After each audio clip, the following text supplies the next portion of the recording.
Assalamu alaikum wa rahmatullahi wa barakatuhu. Welcome back to today's podcast with yet another episode of all of us coming together and reviewing how we are and looking for ways to improve ourselves as we walk upon the path of life. When we look at the world, we see a diverse spectrum, a huge population of talented people that want to make a name of themselves, and each and every individual possessing their own unique abilities.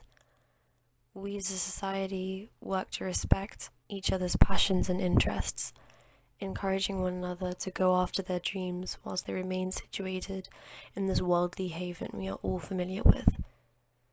And then we come down to the individual factors that make us who we are, the factors that play a role in boosting us to the levels of this dunya, the factors that ostracize one group from the next.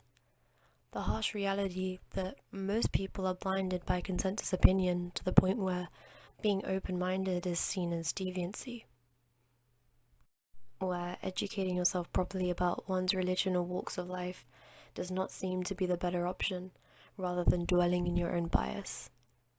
So, when it comes to Islam, we know of this narrative, a narrative that sadly fuels hate when all we wish to do is practice our faith, and yet we are forced to drive through a storm vast in deceitful language and the propagation of hate, a test that we will undoubtedly be rewarded for on the Day of Judgment.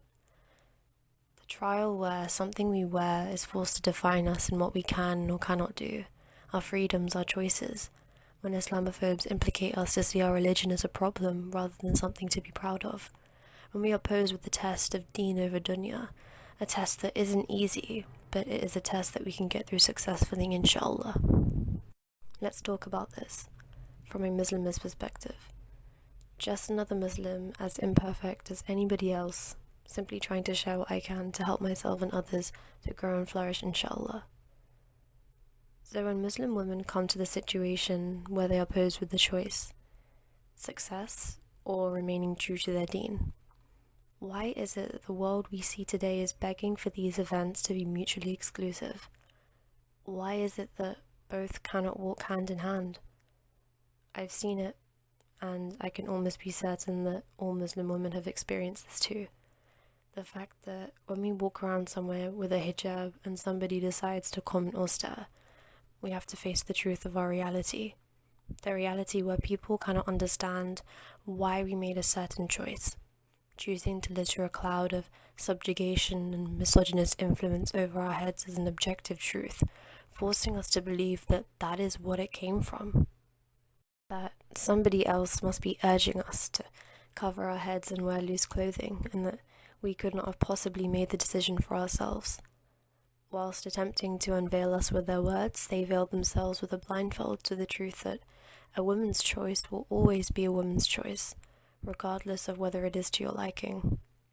And that is what I find shocking, that empowerment cannot be seen as a two-way street, that in order to be empowered you have to do what they see as empowerment. You cannot individualize it to yourself or mold it into your own being. Instead, you have to change yourself. So don't change yourself to elude yourself of being yourself when you are compromising your deen.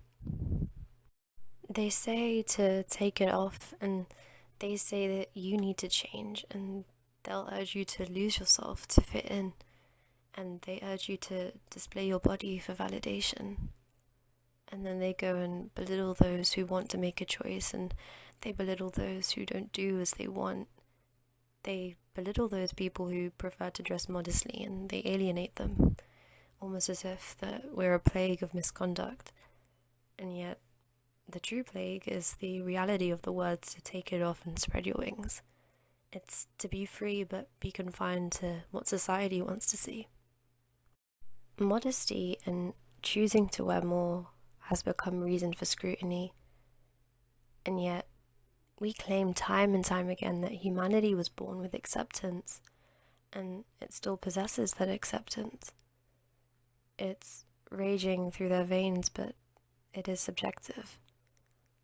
The world today wants to make you blind as you devour the rewards of the lifestyle that we're all enslaved to, the ideologies that do nothing but dwell a shadow upon the truth. We are blind, and it is up to you to see again, It is up to you to face up to the reality of a world where humans are being used as banks, slaves, and nothing but a mere number on a graph. It is up to you to see fit that opening your eyes and making a judgment for yourself is what they don't want you to do. They want you to be a slave to them, but you don't have to listen and you don't have to be pressured. You don't have to take it off. And they say that women are people just like us, but we are objectified. They say that they have made gender equality a great cause, but then we are only seen for what we wear and not for what we say. We are seen but as nothing but a political trope, a nuisance, or a pest until it comes to our body. And then they want to see, and then they give us a stage in the name of empowerment, but I ask you, what is empowerment if you are sold a slave to what they want? And what if the only thing you are famous for is how you look, and not how you help the world? Open your eyes. The issue is our headscarf. The issue is the fact that we as Muslims chose to be modest. The choice we as women made for ourselves are being pushed away by men who claim to know more about women than the women themselves. And we as women were empowered, but they had a problem with women making a choice. The real issue of our society is the downfall of our morality, where women are being forced to show more of their body in order to be accepted. When bosses urge Muslim women to take off their scarves, claiming that since it does not visualize the company in a good manner, they could be at risk of losing their jobs. And in a society with increasing inflation and cost of living, we are seeing the difficulty right before our eyes. We see how unfair it really is.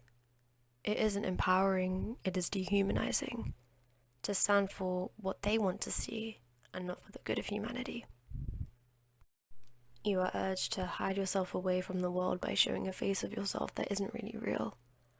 Why, as Muslims, should we be forced to sacrifice our afterlife for a corporation? They have attacked something that represents our submission to God, something that they should not be allowed to interfere with. What happened to respecting other people's beliefs no matter their identity? Why is it that a piece of cloth has become a huge problem? Modesty is empowering. It is empowering because now they have to look right into your eyes and assess your intellect. It is empowering because it is a choice that you made, and it is empowering because you are no longer in their control. It is empowering because you refuted society's demands for women to be glamorized as nothing but their beauty. Instead, the world has to see you for what you say, because now you speak with your mouth, and they do not get to hear from your body. So, when you see that comment section spouting ignorance about Muslim women, do not let that define you. I myself see hate comments on posts that radicalize Islam, using baseless sources to try and prove their point, yet they come from ignorance and hate. Muslims do reply with comments that expose their bias, but it was already found. People like this continue not to listen, and soon the 10 comments become 100, and they are still deaf and blind to accept that you are happy in your hijab, that you personally made the choice to cover your hair one day, and that it was not the result of societal pressure from your background. Rather, that instead of covering hair being a problem, you expose that the opposite is happening, and that society is rather pushing women to take it off. Why? Because it does not fit with their framework. But it does not have to. If one chooses not to listen, all you can do is pray for their guidance. Hate is everywhere, and sometimes people will never listen to you because they hated you from the beginning. Instead of accepting your points and making a clear validation, they ignore them only to bolster out precipitates of derogatory language. And I have one question for these sorts of people. If you really are on the women's side, and if you really are for the betterment of society, and that you deem clothing as oppressive, and so you are urging them to remove their hijab, do you not realize the hypocrisy in your statement? You are shaming women in their act of worship. So rather than supporting your claim of respecting women, you instead expose your perverted ideologies. And regardless of whether you are a Muslim or not listening to this podcast, societal pressures suppressing modesty still exists today in various groups of people in the West. Modesty does not have to be a bad thing, and we do not have to feel like aliens in a world created by Allah. So keep your faith and stand your ground, because we know of them as powerful and nothing can happen without the will of Allah. The second thing I want to touch on is the fact that Muslim women sometimes do not realize that they are in fact being rewarded for their struggles. That each day when you let the cloth veil your hair, you're making a statement far louder than anybody else, a nobility from your soul that draws you close to the deen, inshallah. We cover our hair for Allah, not for anybody else. Allah favors modesty, and so we do what pleases Allah. It is as simple as that. But in the long run, encompassed with the acts of the media and public opinion, we are forced to step outside with eyes on us no matter where we go. Questions such as, "Are you hot in that?" elude themselves left, right and centre. And I will be honest with you, I never thought that phrase would be said to me, and that it could have been something that was found on social media and that would not be part of my reality. But one day, somebody did say it to me. I was in a black headscarf, so it is partially understandable, but the baseline is that we are critiqued for a choice we solely made. The pressure is also something quite ostracizing, especially in the West, where it's not common to see people covering, especially in the hottest parts of the summer.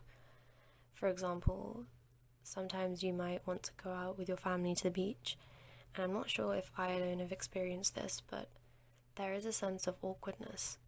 It is of course different when everyone else other than your family is uncovered and your jilbab is swishing in the wind beautifully. But from averting my gaze and ignoring their presence, I came to realize something. Let it be awkward. Just let it. At the end of the day, the wind rushing within your cotton cloth as you submerge your feet in the shallow waters envelops you with a comfort unlike anything else. That is why you are there. The sight of the horizon, a reminder of the infinite creation of Allah as the waves rush in to see you. You may feel awkward, and something that helped me in these situations when I first started wearing the hijab was to remind myself of why I made this choice. Why did I choose to do this? Remind yourself of that, and the reward that will present itself on your scales because of your actions will see through. Modesty should never be seen as a bad thing, and just because society sees it in that way does not mean that you have to see it like that too. The critique may never disappear, so why should our veils disappear first? Who other than Allah is allowed to set the rules of how we dress? Because being a Muslim woman should be an honor, not a curse, and so it should be treated that way. So if any of you are doubting wearing the hijab for the first time, do not let society be your advisor. Let the sunnah be your advisor, and inshallah, Allah will make it easy for you. Because Allah only tests us with what we can bear. So we have no need to overestimate people that stand against us in prejudice. Assalamu alaikum wa rahmatullahi wa barakatuhu. See you next time, inshallah.